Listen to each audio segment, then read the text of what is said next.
Mais les Marseillais terriblement réalistes, un peu comme l'avaient été d'ailleurs les Monégasques ici même lors du dernier match au parc, et comme l'avaient été à leur tour les Parisiens à Nantes dernièrement. Kaba Diawara va bientôt entrer sur la pelouse pour les toutes dernières minutes. Un changement demandé par Roland Courbis, c'est Ravanelli, premier buteur de la soirée, qui sort, et Kaba Diawara qui va rentrer.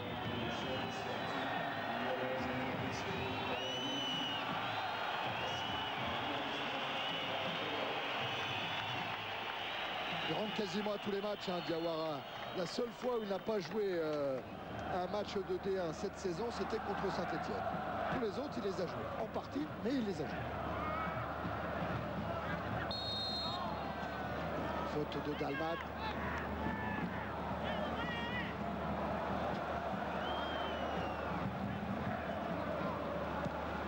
Algerino, le roi. Et si on en reste là, Jean-Luc, les Lyonnais de Bernard Lacombe vont s'endormir leader du championnat. Oui, et Paris Saint-Germain sera rejoint et même dépassé au goal average par l'OM. Il est vif, il a envie, Florian Maurice. Et c'est Okocha qui doit revenir pour enrayer le contre de l'attaquant olympien. Relayé d'ailleurs par Belmadi derrière.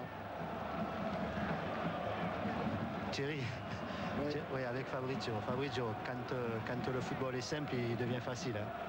Oui, à la mi-temps, on a dit Roland, il a dit de jouer simple, surtout essayer de jouer en deux pour prendre la surprise à les défenseurs de Paris. On a fait comme ça avec Flo, il m'a donné un grand caviar, on a fait une grande action et je pense que c'était un but magnifique. En plus, après Flo, il a marqué encore un but exceptionnel et ça, je pense que le bon Dieu, il était de notre part. Si on rapporte à l'an dernier, le match qui s'est passé ici à Paris Saint-Germain contre Paris. Et vous avez retrouvé vous aussi la sensation du buteur maintenant, vous marquez presque à chaque match.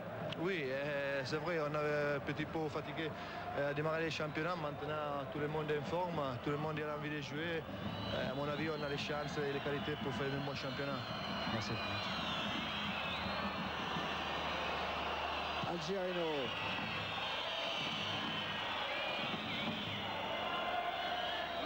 Remise en jeu en faveur du PSG.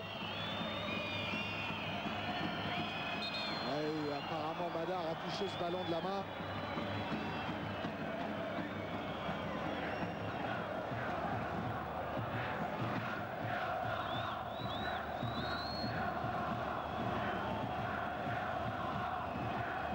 Peu d'abattement hein, du côté de Boubacar, du côté de Bergerot. Peut-être Rabé Sandratana avec Algerino. Revoilà Rabé Sandratana pour la SPAL. On est dans les dernières secondes du temps réglementaire. Et il y aura 3 minutes de jeu supplémentaire. Okocha. Ça va être difficile pour Madar. Le ballon est appelé par Porato et relancé sur Pérez. Pérez. Contré par Murati.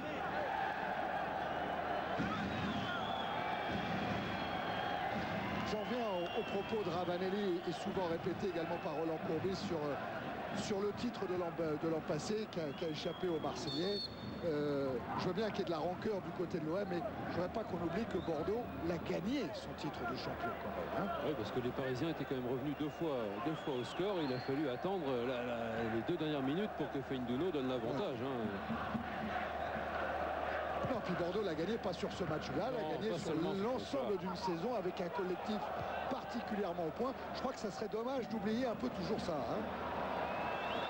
Attention à Florian Maurice à la lutte avec Rabé Sandratana.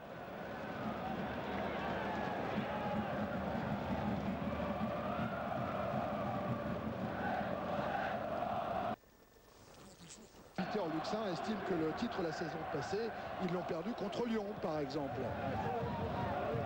Oui, par exemple, il y a eu plusieurs. Bien sûr, mais on en trouve 100 des exemples comme ça dans une saison. Hein. Okocha avec Madar.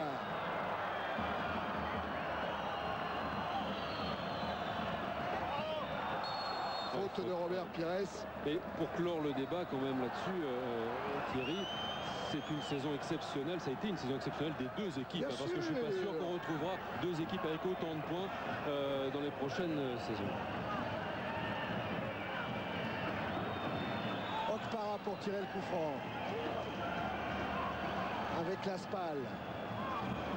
Elle est signalée en...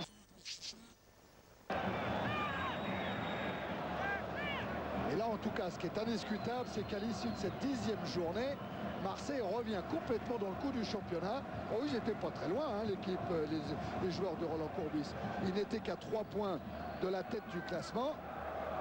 Et ben, en venant s'imposer ici, après avoir gagné à Rennes, attention encore à Maurice, qui est capable de tout dans cette fin de match. Et Robert Pires, dont la frappe n'est pas cadrée.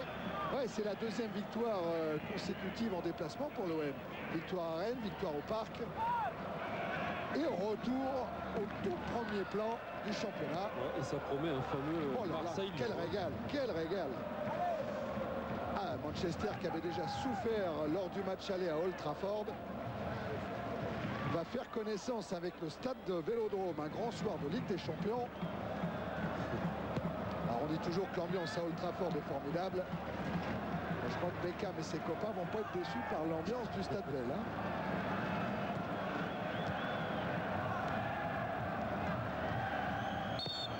Ouais, je crois que M. Poula a raison. Victoire de l'OM, victoire 2-0. De grands buts de Ravanelli et de Florian Maurice. Félicité par Eric Rabessandratana. Félicitations à tous les joueurs de cette partie pour leur comportement. Et bien sûr, félicitations à Roland Courbis et à son équipe pour cette victoire. 2-0. Mais quel faux frère quand même, Florian Maurice, l'ancien parisien qui est venu marquer l'an dernier et qui marque encore cette année. Thierry, Jean-Luc, oui, Eric. Je suis avec Philippe Bergerot qui vient de serrer la main de Peter Luxin. Ça, c'est un geste sympa, Philippe. Hein. Non, parce que bon, je fais une réflexion à mon joueur, il a cru que c'était pour lui, donc c'est un petit peu s'énervé, donc c'était pas du tout contre lui. Hein. Bon, en dehors de ça, vous êtes forcément déçu par le score, déçu par le comportement des joueurs. Ouais, disons que ce soir on a fait un mauvais match, comme ça arrive. Je crois que sur le plan collectif, on n'a pas été très bon. On a manqué quelques occasions, c'est vrai, mais je crois que ce soir c'était un match très moyen du Paris Saint-Germain. Vous avez en tête quand même les deux poteaux barres, hein, quand même, à 0-0. Oui, mais bon, on ne peut pas dire que c'est de la malchance. Je crois que bon, ça fait un moment que ça arrive, on travaille beaucoup devant le but. C'est comme ça, vous savez, en football, on sait très bien que quand on laisse passer les occasions, on le paie cash.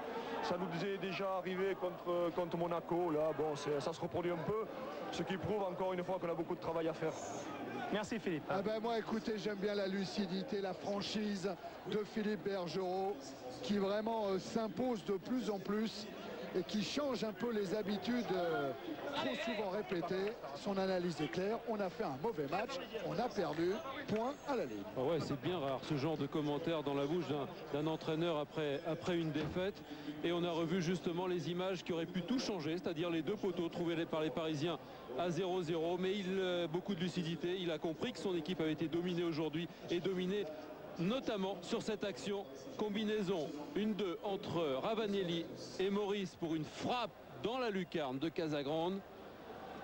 Et ensuite, ce sera, après la joie de Ravanelli, ce sera cette formidable ouverture de Pierre Issa.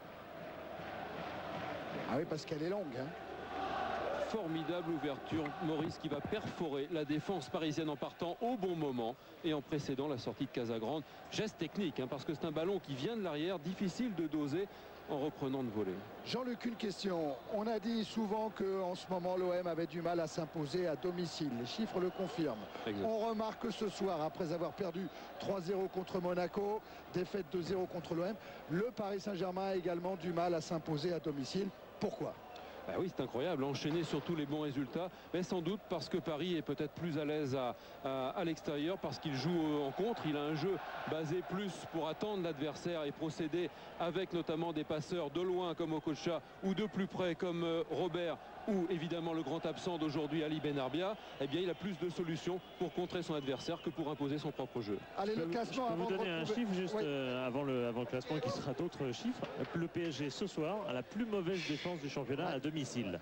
Oui, à domicile, effectivement, Philippe. Un coup d'œil sur le classement avant de retrouver Laurent dans les vestiaires. Voilà, Lyon est donc ce soir leader avec un point d'avance sur Monaco qui jouera demain, il ne faut pas l'oublier.